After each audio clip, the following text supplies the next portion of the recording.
दर्शकबिन झापाको यो अर्जुनधारा नगरपालिकामा 18 परिवारले अव्यवस्थित सुकुम्बासी भूमिहीन दलित परिवारले लाल पूर्जा पाएका छन्। हात हातमा लाल पूर्जा पाएका छन्। निकै खुसी मैले मजाले प्रेम लाएर हाम्रो त श्रीमान बाहिर हुन्छ केही हुँदैन।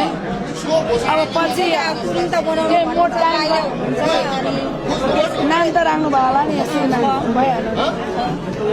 कहिले आउनुहुन्छ? 6 महिनापछि श्रीमान पछि आउने।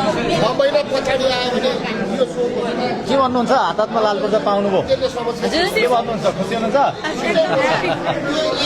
लाल पूर्जा कहिले पाइएला भन्ने थियो होइन? सबैको पाइएन, तिम्रो खाएको भनेको त फुलमा त आयो। ए हो, हाम्रो चाहिँ कति आएको हो भेना? तपाईँ कति आयो थाहा छैन?